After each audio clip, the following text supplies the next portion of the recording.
Hi all, Aid from Which Bike here. Well, we've come to that time of year when I need another bike. We all know that we need N+1, that being the number of bikes plus one. We always want another bike. I mean, I can't really moan. I've got a 5-blade SP2 shared with Bikke. It's out for the track. Honda Africa Twin Adventure Sports with all the trimmings for touring. And I've had a Ducati Scrambler Cafe Racer, which I've sharp now, for pottering about, getting here and there when I'm not got used to the other two. Fantastic bike. However, I have actually sold it. Someone's coming to pick it up this Saturday as I speak. So, now the dilemma. Now what do I get? Now the reason I sold the Ducati, well, I loved it so much, got a lot of attention, very loud, very pretty, really enjoyed it, fabulous bike, had a lot of character. But, when I wasn't on the 5-blade, the difference in power is quite obvious. So what I really need is a powerful bike. So I'm looking at super nakeds. Now I've looked at these in the past, as you may know on the channel. The fastest naked bike I had would have been the Speed Triple R I had. It was a 94R limited edition in yellow. That was about 140 horses. So, but these days you don't really call it super naked. So, I mean, because I've had one, I'm going to scrub it off my list. So, my short list is the Aprilia Tuono factory, brand new, preferably with an aftermarket exhaust on it. Agusta Dragster RR, preferably limited edition, preferably new. It's certainly not more than 18 months old because I've done some good revisions. The Kawasaki Z H2, heavy bike, quite a big bike, not unlike the SXHE, which I have been on and reviewed it. Brutal power, probably the fastest bike on the planet, between like 30 and 120, and that includes super bikes, but a bit heavy. It might have the agility I want for that kind of fun factor. Usually lightness means fun, and usually smaller capacity means fun as well. Other ones I'm looking at, well, Street Triple RS is a contender. I mean, it is a very agile bike and it's got more than enough speed, probably the perfect power for the street actually. Some people argue it's the best bike to get for riding on the street. The other one I have to consider is the new Streetfighter from Ducati.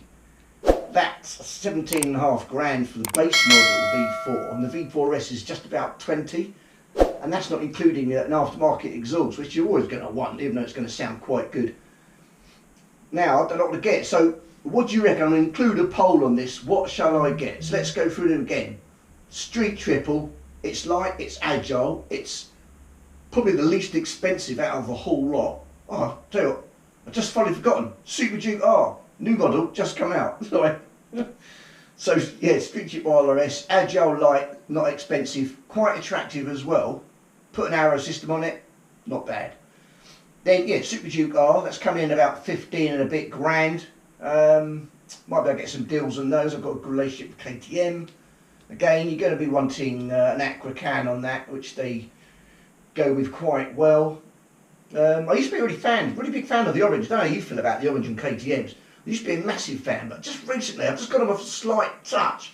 Don't mind a little bit of orange, so the dark grey and the black, maybe with the white wheels and a little bit of orange here and there, might work for me.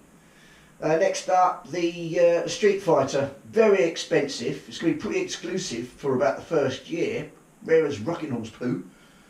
And it's obviously got a huge amount of power at 208, and obviously it's set up for the mid-range. So actually it's going to be faster to low treble figures than actually Panigale V4 or V4S that it's based on, which is interesting. And in fact, put a race can on it, you'd probably take up to 212, 215 horsepower. That's more than enough, you'd agree. I certainly can't afford the mvagusta 1000 RR or the new Rush that's coming out. We're talking 25, 30,000 sterling. Ridiculous, but my God, what a beautiful set of bikes. However, what I can afford is the Ducati Dragster RR. Now, I'd like a limited edition. So again, we're talking 15.5 to 17.5 sort of level. This one's got 800. So it's the second least capacity after the Street Triple. Not much in it. But don't let that power fool you. The torque is mental.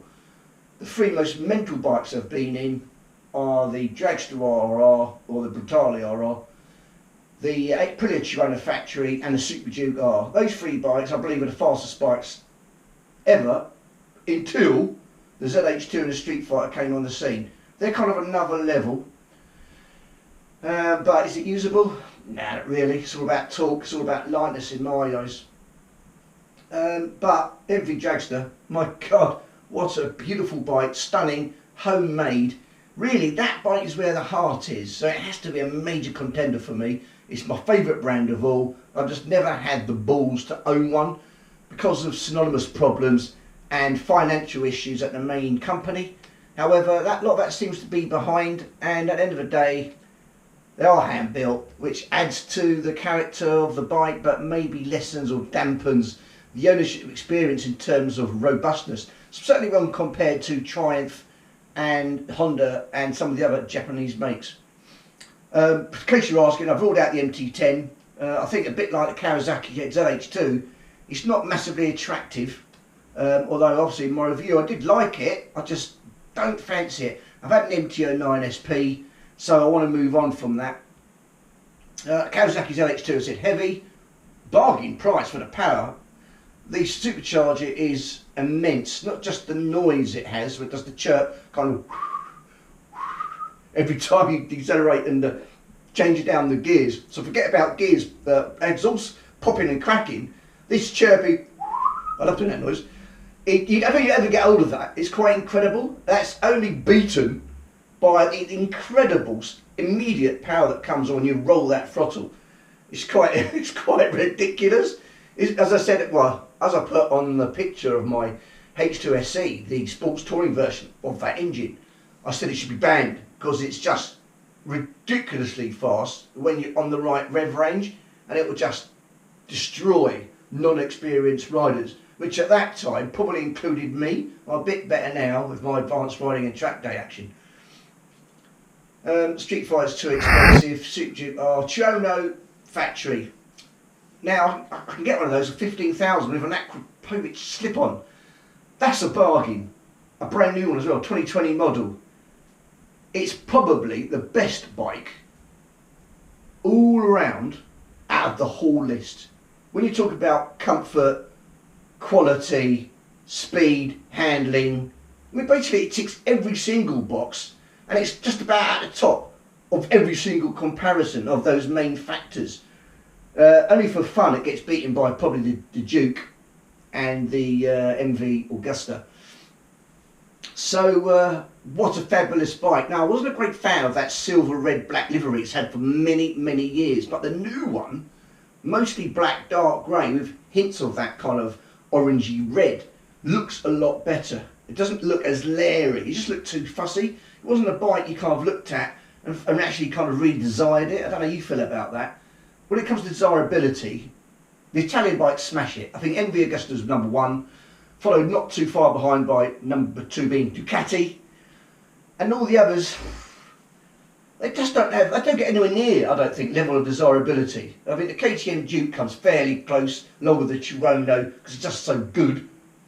But I think other Japanese makes, to be honest, I think they suffer in the super naked category.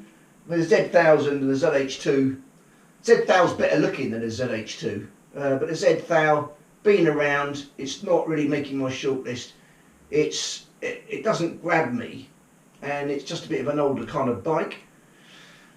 So that's my main shortlist. I don't know, what do you think? I mean, you know my character by now. I love speed, I love being scared. I'm a bit of a dangerous rider, so I do need all that tech. I do need front and wheel lift and anti-wheelie mitigation, sideways ABS, traction control, and the ability to quickly change on the fly as my riding kind of demands or what the kind of roads I'm going on.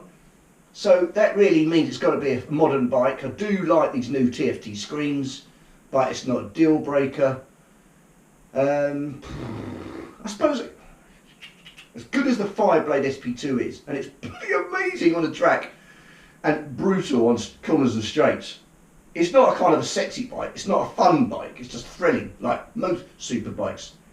But those four cylinders, they don't really do it for me. I'm a twin and a triple fan I've had twins and triples. Obviously, I've had a Panigale and 899 back in the day. And obviously the Scrambler. Twins and triples definitely float my boat. The way the engine and the delivery is as standard on a twin or triple is, I find it much more exciting than on a 4.